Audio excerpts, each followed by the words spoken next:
Sometimes you see a Royal Caribbean change coming, and sometimes you're completely blindsided. And this week, I was definitely blindsided by one of the changes Royal Caribbean made when it announced very quietly, not really announced, I guess, just kind of snuck in there in the new rules, that going forward, beginning in March, the drink package, specifically the deluxe beverage package and the Royal Refreshment package, will no longer include the Coca-Cola Freestyle Cup.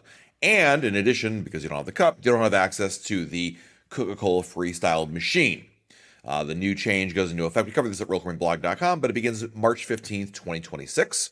And if you'd like to, after you buy a drink package, still have access to the souvenir cup and or the machine, you would need to pay a $5 surcharge, $4.99. That's the cost for the cup, and then it's good for the rest of the sailing and whatnot. It's a really interesting change and surprising, and a lot of people obviously have a lot of opinions on it. Let me start off by saying, first and foremost, it's a cutback. It's not a good look, and I'm not here to defend them what they're doing. What I really wanted to talk about today is why they're doing what they're doing, or at least speculate as to it. Now, to be perfectly clear, if you still buy the soda package, you still get the soda cup and access to the freestyle machines. It's just the refreshment package and the deluxe beverage package have changed. I'm really surprised by the refreshment package. Okay, the deluxe beverage package, you want to make the argument that if you're buying the alcohol package, you're probably mostly using it for alcohol. Fine. But the refreshment package, I would argue, is still very much leveraged by folks who want to get soda for it, because it's the non-alcoholic drink package, right? I mean, sodas are still included. That's an important distinction. You can still go to a bar, lounge, restaurant and get a soda by the fountain, if you will, served to you, or a can of it. It's just the freestyle machine and the souvenir cup. Now, there have been a lot of theories as to why Royal Caribbean's doing this, and I've thought about this a lot, actually. I mean, a couple theories. One is that it's wasteful, meaning the cups are either being wasted, there's a cost to them, something along those lines. Let's be clear, Royal Caribbean for a while now, I think for at least a couple of years, doesn't actually deliver the souvenir cups. Back in the day, when the drink packages first were introduced, you would get waiting in your stateroom a souvenir cup to use. And if you bought one, you'd have one in your room. You had two packages, you had two cups in your room. And then after COVID, at some point, Royal just stopped doing that. They basically put the onus on you to go get it. I'm not sure why. Probably a cost thing. It's just cheaper not to pay someone to take up time and deliver them all. It's just easier for you to go and grab them if you need them. And so maybe this cutback is about waste, and that many people didn't do it. I know I certainly, I wouldn't say I've never gotten it since then, the cup that is, but I think of all the times I've bought a drink package in the last, I don't know, however many years, if I've gotten the cup, it's probably been like 2 or 3 times at the most. So there's that aspect. There is the one possibility is that it's guests abusing the privileges, right? Because the soda cup, once you have it, there's no verification process that you who have the package is the one actually using the cup. The cup has an RFID tag at the bottom of it, and the machines just simply scan it. So it has no idea if someone gave it to their spouse, kid, brother, cousin, rando person on the pool deck, right? It's a possibility as well.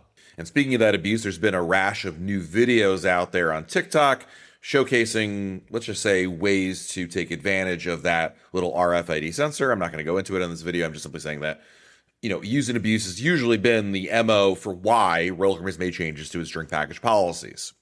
But the rationale that probably makes the most amount of sense, and this goes back to, is this Occam's razor, the saying, what is usually the simplest answer is almost always the right answer, right? Or something. I butchered that one, but you know what I mean.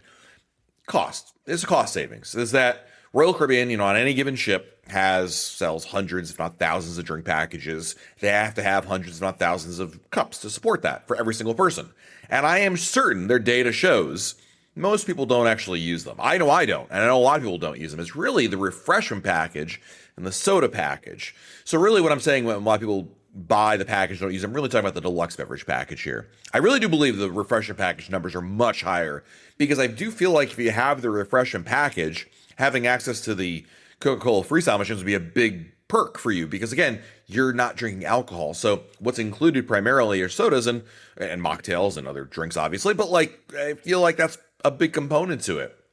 And so by not having to provide these cups automatically, and making $5. The $5 is really a nominal fee, right? I mean, but by not including the cups, they probably can cut back on X percentage of cups they need to purchase, produce, and offer. And there's a lot less that'll be left behind. And it's just, I would imagine it's a cost savings thing. I mean, it's hard to imagine it's anything else. Usually when it's guests behaving badly, they come out in front of it. When Royal Caribbean changed the policy last year to no longer have that loophole where if you bought the deluxe beverage package and like, you know, your pregnant wife or someone else in the cabin who doesn't drink alcohol wants to get the refreshment package instead, that would be allowed if you called in. When that policy was removed, Royal Caribbean they were adamant about it in the beginning. They said, listen, we're doing this because it's been abused. That's just the bottom line. It's not that we want to change it, but this is the reason why. In this, of course, we have no word on why they changed this policy, which to me says it's probably a cost thing. And this is one of those things where like it bothers me because it's a cut. It's a cut back. It's not a good look.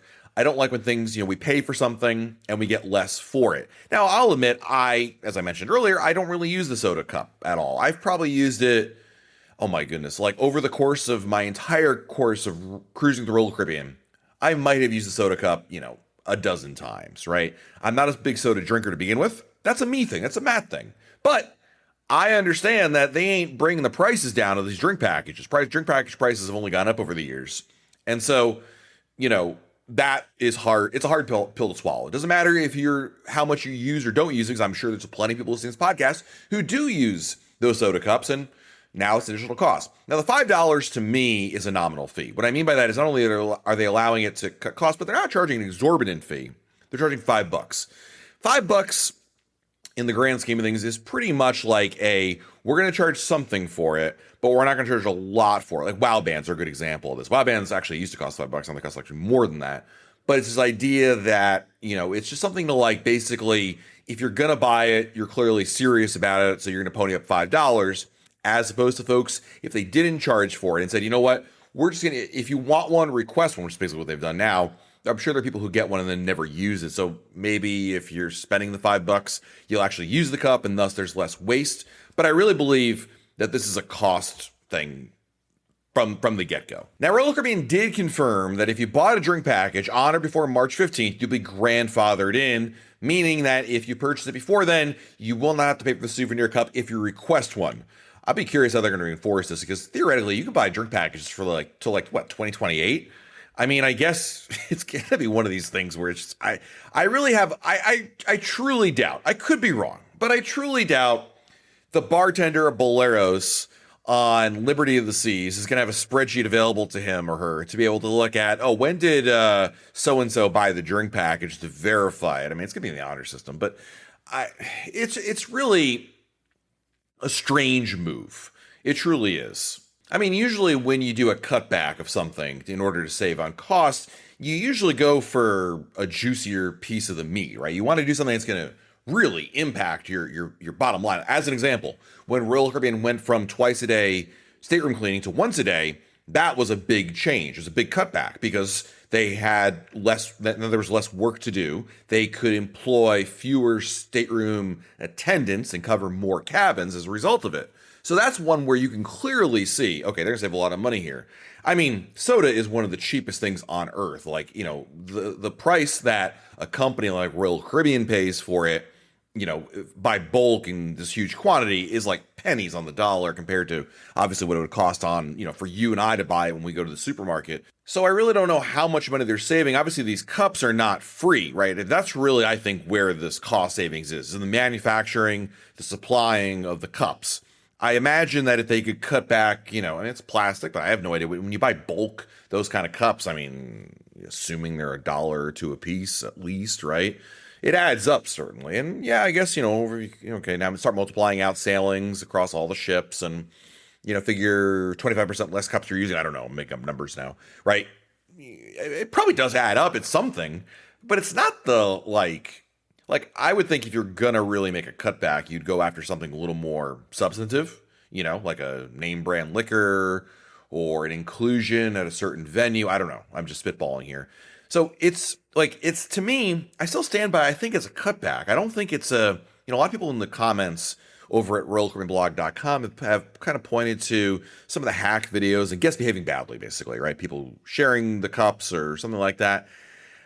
I mean, I just kind of like almost prove that point that the cutback isn't a significant one in the sense of like how much money they'll probably save from it. Although I don't know, maybe those cups are like because they're licensed by Coca-Cola, and who knows, maybe they're a much higher cost than I'm giving them credit for. But I just have a hard time believing that's the rationale because usually they've been ahead of things. Like they kind of come out with a good, like, well, we wanted to offer it, but now we can't. Instead, here, there's been silence about it. And it just seems to me like the simplest answer is usually the correct answer. And to me, it screams of a cutback. Will it stop how I buy a drink package? No, because I personally don't ever look at a soda cup or the Coca-Cola Freestyle machines as anywhere in the equation as to why I buy a deluxe beverage package. The refreshment package would be interesting because, for that one, as I mentioned, it's a much higher component. In fact, my kids, when we buy them occasionally, not really often, but we buy them a refreshment package, they have definitely leveraged that more. In fact, my youngest daughter loves to mix and match flavors together. It's just like a fun thing to do. Mix it up, right? Because mocktails are great, but mocktails require going to a bar and waiting in line, and they have to talk to a human being, which kids don't want to do. They just want to go to the machine, grab their drink, and be on their way. And so I feel like the refreshment package, average refreshment package customer probably uses it more. Again, $5 if you pre-purchase before the cruise, save money. Again, not a huge cost. Like, even if I paid $5 for both my kids to get the souvenir cup, that's like a drop in the bucket in the grand scheme of not only the cost of my cruise vacation, but even the onboard account, like our CPAS account, things we're purchasing. So it's really a nominal fee. Of course, I'm sure, will the price go up between now and who knows when? Yeah, of course, because the WoW band prices were all did the same thing. But it's just a very strange move. All right, friends, it's time for listener emails. Our first email is from Joe and Sarah. Hi, Matt. My wife and I are longtime cruisers and are platinum status on Carnival, but after taking our first Royal Caribbean cruise back in 2019, we fully converted to Royal Caribbean and never looked back. I've watched your videos for years, but my wife and I recently subscribed to your podcast. In a recent episode, you mentioned cruising with your 16-year-old daughter. We love how you mentioned how great it is cruising with her because we love traveling with our daughters as well. They're 3 and 5. I decided to go back and listen to one of your early episodes from 2014, Cruising Royal Caribbean with Kids, and hear you talk about cruising with your daughter when she's only 3. It's really cool to hear how passionate you were about family cruising over a decade ago and how your family still travels together today. I keep hearing about the Icon class ships and how they're optimum for families. Is it really worth the extra money over Oasis class ships? Joe and Sarah, thank you for the email. The answer is yes. For your kids, absolutely. 3 and 5, this ship, the Icon class, was designed for your family. It is a revelation. It will ruin you for every other ship in the world because you won't have the flexibility of Surfside. It's a game changer. When I recorded that episode back in 2014, as you mentioned, I was excited when a cruise ship had a nursery on board. I thought that was the pinnacle of cruising with kids. A nursery? I could bring my under 3-year-olds and have them get. It was like a game changer, really and truly. Now that is not only expected. It's not even like, I don't think anybody really checks. It's just assumed at this point. Anyway, yes, I really do believe that Surfside and the Icon class is absolutely worth it. I'm just kind of jealous I never got to take advantage of it. Back in my day, we didn't have access to all those things. So next email is from Jason and Lindsay. Emailed about our adult son moving overseas and having our minor age son alone in the connecting room. We don't have anyone to take our adult son's place. Do we just show up to the cruise day without my adult son, or should we cancel him ahead of time? Thanks for everything you do for the Royal Caribbean cruising community. When it comes to a no-show, it's a mixed bag. Number one, you could obviously call your travel agent and say, hey, what would it cost to remove your one person in the reservation? The problem, of course, is that you can't have a minor. Well, you can if you're there across the hall from you or connecting rooms. You're fine. Never mind. Take that back. I don't want to confuse you. You can ask to have your other son removed. The problem with that is it's going to trigger a reprice. So if the new price, if they were to remove your first son, would be higher than you originally paid, then simply no show. And and that's the situation. Then you simply just go to the cruise terminal and you check in, and they'll ask probably at some point, hey, where's so-and-so? And you'll say, oh, he's not here, he's not coming. Okay, end of the conversation. That's fine. I've done that many times. The only downside to the strategy is it won't matter to your son. I mean, it's the points, the crown and anchor points thing. Actually, here's what I would do, Jason. If you're gonna, so let me backtrack. Now my mind is working for you. All right. First of all, if you no show with a second person, so there's only one person in the room now, it's like a 50-50 chance you'll actually get the double crown and anchor points. Now I say that doesn't matter for your son because he probably has less total points than you do. He just has inherited your status, right? You guys have gone on more cruises than him. It's irrelevant. What I would though say, let's say for a moment that it would be not expensive to remove your first son from the reservation. I would then do this. Get this. I think this might, I don't know if this would work or not. Swap your second son for you. So on paper, here's how it's going to work. You, or your wife, doesn't matter, will be solo in the one cabin. Your younger son, the minor, is in your room with your spouse. So on paper, you, Jason, or Lindsay, doesn't matter, whoever has the more points should be doing this, would get double crown and anchor points.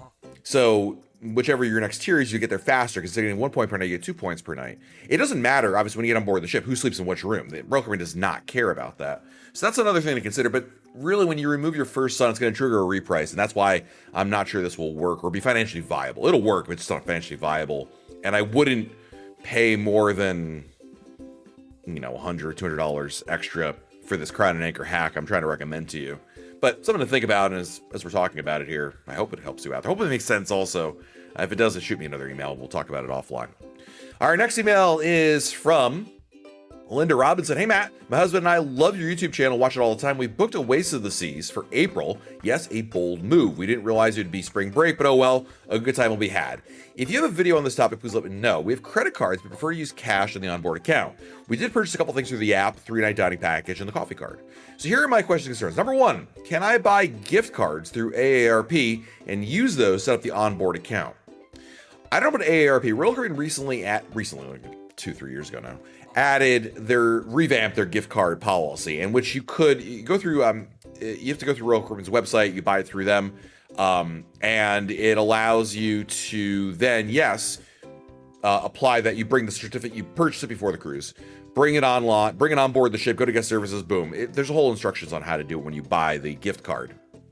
I don't know about AARP, and I can't comment on that. And back in the day, before the change, there were Royal Caribbean gift cards and gift certificates. They were terrible and they were very difficult to redeem. So I can't promise you the AARP. I can only tell you for a fact that the ones you purchase through Royal Caribbean, it's actually third party, but if you Google Royal Caribbean gift cards, you'll find on the Royal Caribbean website a link to it. And it is, I'm just going to get, so you know which one it is. But I just Googled Royal Caribbean gift cards and it's like, buy a gift card today. And you go to it and it's on CashStar is the website. I mean, it looks like a Royal Caribbean website, but it's really being done. It's being handled by CashStar. Anyway, you purchase your gift card, and that's the one that I know you can do that for. Number two, since I use a credit card to buy things through the app, does Royal Caribbean use that card as a default from my onboard account? No. So the rationale for using which card on the account occurs at check-in. When you do your online check-in or in the cruise terminal, it will ask you to put a credit card down, and at that point you would specify a cash account. What the card you use to make pre-cruise purchases has no bearing or connection, if you will, to the onboard account situation. And of course, worst case scenario, Linda, when you get on board the ship, you can always ask to remove switch to a cash account. You can do that at any time. Number three, if I do buy gift cards, do I have to buy them through Royal Caribbean or can I buy them in brick and mortar? I don't think Royal Caribbean sells them through brick and mortar. I could be wrong on that. I know Carnival does and some others, but like I said, the CashStar one that you can find on Royal Caribbean's website is the one that would be there. But again, as I mentioned, Linda, you can do everything, including having a credit card on file, but then get on board the ship and go to guest services and ask to switch to a cash account. That's totally fine. In fact, you can bypass all the gift cards because the gift cards won't cost you anything extra. $1 per the gift card is $1 cash. So there's not really a benefit there. What you could do instead is simply deposit cash in your account. So this is another alternative. I'm just giving you one more alternative. Forget the gift cards, get on board the ship, go guest services. Hey, we want to make it a cash account. No problem. And then deposit, give them $100, $300, $500, $1,000, whatever. they'll place it in the account. You go about your cruise, charge whatever you'd like to charge. If you have a remainder balance, you can actually get a refund for it. You go back to guest services on the last day and cash back out the remainder balance, and you're good to go. This is actually a strategy I used to use before there were drink packages. I put money down on the account to like guard against how much I thought I would drink on the cruise, and that way. So that's an old school, but definitely work strategy. So there you go. Wow, look at this. 2 emails in a row. I've given people hacks that they didn't ask for, but I'm giving them anyway. Whether or not they use it, I don't know. And our last email is from someone who didn't put their name down. I've been on 2 cruises and have never seen the dog that lives there. How often is he allowed to walk around the ship? Clearly not much. I did find a duck, but never a dog. Also, where is his cabin? So first, it's a she, not a he. But yeah, the dog, Rover, Sailor, and soon to be Skipper on the Icon class. Your experience is not unusual. I said this somewhere, maybe on YouTube Live or on another podcast episode. I'm kind of frustrated, I don't know if that's the right word, with the dog situation. I love the idea from a marketing standpoint. It is genius. I mean, who doesn't love a cute dog, right? It's fabulous. It's great. Practically speaking, it's nearly impossible to find the dog on board the ship because Royal Caribbean does not want the dog to be overwhelmed. It's not like they don't want it to be like a meeting Mickey Mouse in the Magic Kingdom situation, which is fine. I understand it's a dog, not a human being who can understand, and they get it. Fine, great. The problem is they leave it up to this, like, if you run across the dog, you run across the dog, and they don't parade the dog down the Royal Promenade, right? They basically take the dog around the ship very infrequently to very empty areas, the overlook on a port day or other places around the ship. So it's very, very hit or miss. It tends to be more miss, and I don't know what to do with it because I think it's a great idea from a marketing standpoint, but I think it's a bad idea. Practically speaking, it doesn't work. It's almost impossible to find the dog. The only verifiable way to find the dog is to go stalk the dog. What I mean by that is people go down to the jogging track, and people say, "Oh, I found the dog on the jogging track." Congrats. The dog has to go there because that's where its bathroom is. That's where its pad is to go use the bathroom. And that's, I think, not a cool thing to do. The dog's got to go to the bathroom. It's not going to the jogging track to meet guests, going to do its business. But then on the other hand, I don't really fault them because, like, what's the alternative? Especially if you've watched all these great videos and photos and Instagram reels of the dog and you want to see the dog, your kids might be disappointed. Where's his cabin? So the cabin is actually in a crew-only area. The chief dog officer has a handler, and they have a cabin which is located in a crew-only area, which is why you can't see it on like regular deck that you'd be able to go into. As far as I know, I believe it's near the captain's quarters. There are most of the crew members have cabins below deck. So like, when you have deck 2, there are a couple more decks below that. And that's where most of the crew members' quarters are.